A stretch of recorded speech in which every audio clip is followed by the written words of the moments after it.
How's it going, everybody? So we have a fun review today as we're talking Hard Eyes. Being a lover of horror, it always makes me happy to see horror thriving, which you have been seeing more and more over the last few years. If you haven't noticed, though, as well when it comes to horror, we are kind of seeing a sort of renaissance for the slasher genre. From the Scream movies to the Fear Street trilogy, X, Terrifier, Thanksgiving, which is yet another holiday-themed slasher. We're getting a lot more of them these days, and each and every one of them are killing it in their own way, so that couldn't make me any happier to see that succeed, because slasher, if you didn't know, is my favorite subgenre of horror. For the past several years, the Hard Eyes killer has wreaked havoc on Valentine's Day by stalking and murdering romantic couples. With Valentine's Day once again fast approaching, no couple is safe. Horror films, specifically horror films that try to revolve themselves around a big holiday, they are kind of a tough sell. For example, when you think of horror movies that revolve around the holiday of Valentine's Day, really the only one that kind of stands out is My Bloody Valentine, the original from 1981. Still to this day, I think for the most part it holds up pretty well. I can throw it in around Valentine's Day and usually have a lot of fun with it, but on the flip side, you have other contenders in the Valentine's Day space, one of which conveniently being the 3D remake of My Bloody Valentine starring Jensen Ackles, and the 2001 film Valentine. To some people that is kind of a guilty pleasure, but personally I'm not a big fan of it, but I mean that's really kind of it when you think of Valentine's Day related slashers. While the story in Hard Eyes doesn't ever really attempt to concoct something too different within the genre,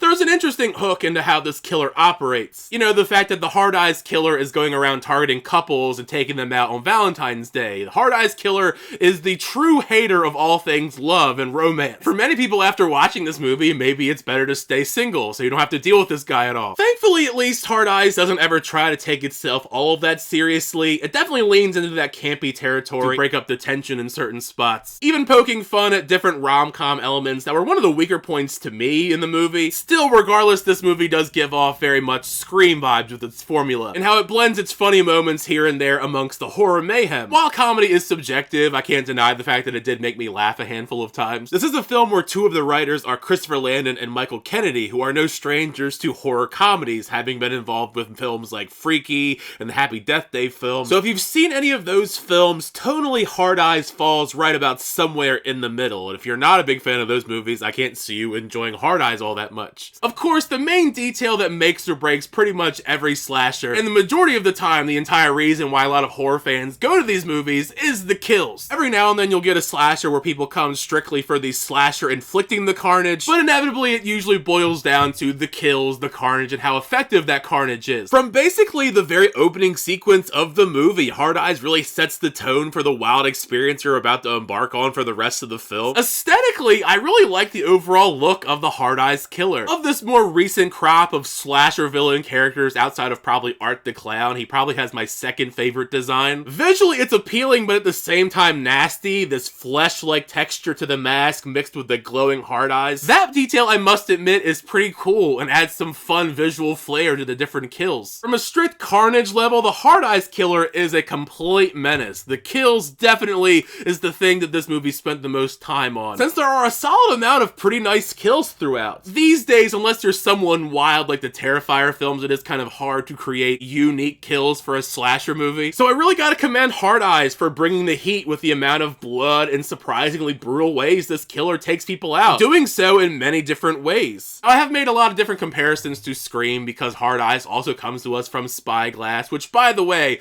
I still am not very happy at Spyglass for how they're dealing with the Scream franchise and the drama revolving around that. And that detail does make me conflicted about Hard Eyes because there are so many different people that worked on this that I don't feel like deserves the hate that they're getting just because they're associated with Spyglass. At the end of the day, it really is up to you if you want to watch the movie or not without getting too into it. But yeah, besides the fact that it comes to us from Spyglass, it also is starring Mason Gooding from the more recent Scream films, along with Olivia Holt, who is also no stranger to the slasher genre because she just recently started Totally Killer. The two of them anchored this movie pretty solidly. Their chemistry felt pretty believable in my opinion. I enjoyed the different elements that the two of them brought to their performance here. It wasn't hard at all to get invested in their plight, having to deal with all of this stuff revolving around the Hard Eyes killer, trying to survive this terrible situation thrusted upon them just because they're dating each other. I actually enjoyed a lot of the overall cast in this. Gigi Sambato show, brought a lot of fun energy. We've even got 2 horror icons in the cast as well, which made me very happy. Jordana Brewster and my man Devon Sawa is in this, which also made me very happy because you don't really get to see a lot of Devon Sawa in a theatrical setting anymore. For so many years, we had seen him on the small screen on the Chucky TV show. He rounds out this cast pretty well. I really liked his character. Like many of these different slashers, there are some details that feel very obvious and repetitive. Certain things they for sure can work on and refine if they ever do decide to build on it for a franchise. What people constitute as scary will always vary from person to person. I didn't really necessarily find a lot of this movie scary at all. I will be intrigued if they do end up trying to build a franchise out of this. I do think there is potential here if you want to make another one to kind of build off of the end of this, to make a Hard Eyes 2 or something like that, but you know, we'll have to see what ends up happening at the box office and I guess the reviews. All around, Hard Eyes might be worthy enough to enter the Valentine's Day horror roster. Slasher elements alone, it excels enough to make this an exciting date night experience with the Hard Eyes killer. Hell, I mean, after watching it might make you feel better about even being single. If you do decide to go and check out Hard Eyes in theaters, I'd love to know your thoughts down below. What'd you think of the film? Did you like the movie? Did you not like the movie? How do you feel about the Hard Eyes killer? Do you think he's another upcoming horror icon like a Art the Clown? Or